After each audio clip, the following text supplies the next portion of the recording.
Husband wife দুজনের bonding তখনই ভালো থাকবে যখন দুজন দুজনের চাওয়া পাওয়াকে প্রায়োরিটি দিবে। তাছাড়া আমি যেমন তার আবদারগুলো সবসময় পূরণ করার চেষ্টা করি, সেও কিন্তু আমি কোনো কিছু মুখ দিয়ে বের করা মাত্রই সেটা পূরণ করার চেষ্টা করে। Hi, this is Shanta, welcome to my another blog video Shanta lifestyle. রান্না বান্না যদিও অনেক বেশি পছন্দের কাজ, কিন্তু মাঝে মাঝে একদমই রান্না করতে ইচ্ছে করে না। যখন অনেক বেশি স্বাস্থ্য খারাপ লাগে শুয়েই থাকতে মন চায়।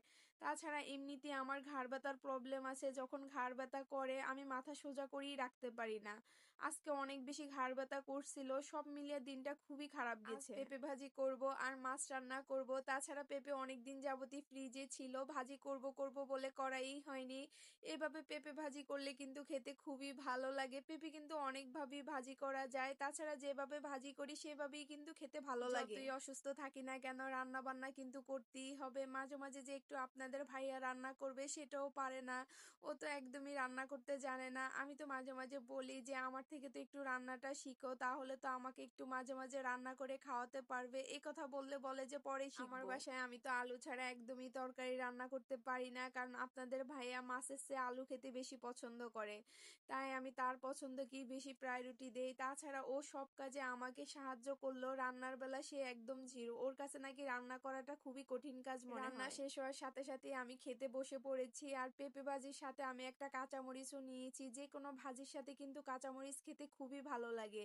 মরিচটা এত পরিমাণ ঝাল ছিল, আর ঝাল থাকার কারণেই মনে হয় বেশি ভালো লেগেছে খেতে। তাছাড়া পেঁপে ভাজি আমাদের দুজনেরই খুবই পছন্দের। ভাজি দিয়ে খাওয়া শেষ করে এখন নিয়ে নিলাম মাছ দিয়ে। ভাজিটা এত বেশি মজা লেগেছে, এখন তো মাছ রান্নাটা খেতে একদমই ভালো লাগে না। প্রথম খাবারটা যদি বেশি ভালো লাগে, পরের খাবারটা কিন্তু একটু কমই মজা লাগে। আমার মতো কি আপনাদেরও এরকমই হয়? অবশ্যই কমেন্ট করে জানাবেন। তারপরেও সব মিলিয়ে দুপুরের খাবারটা অনেক বেশি মজার ছিল। এরপর সন্ধ্যার দিকে আমি কাঁচামরিচের বোটাগুলো ছাড়িয়ে রাখছি, কে কি বলে জানি না, আমরা মরিচের বোটাই বলে থাকি। তাছাড়া বোটাগুলো ছাড়িয়ে রাখলে অনেকদিন পর্যন্ত ভালো থাকে। আমি সব সময় মরিচ এভাবেই ফ্রিজে রাখি। এরপর বলি আমরা দুজন দুজনের চাওকে কেন বেশি প্রায়োরিটি দেই। আমি রাতের বেলা আপনাদের ভাইয়াকে বলি আমার অনেক বেশি পেয়ারা খেতে ইচ্ছে করে, কথাটা বলা মাত্রই ও গিয়ে পেয়ারা নিয়ে আসছে। আসলে পেয়ারা আনাটা তো মেন বিষয় না, ও যে আমার এই ছোট ছোট চাওয়াগুলোকে অনেক বেশি গুরুত্ব দেয়, এটাই আমার কাছে অনেক বেশি ভালো লাগে। আর পেয়ারার ভিতরে না এত বেশি বিচি যে একদম দেশি পেয়ারার মতো লেগেছে খেতে। আর যখন যেটা খেতে ইচ্ছে করে সেটা খাওয়ার মজাই আলাদা। চেয়েছি পেয়ারা ভর্তা করে খাবো, পরে না আর একদমই ভর্তা খেতে ইচ্ছে করে না, শুধু লবণ আর মরিচ দিয়েই খেয়েছি।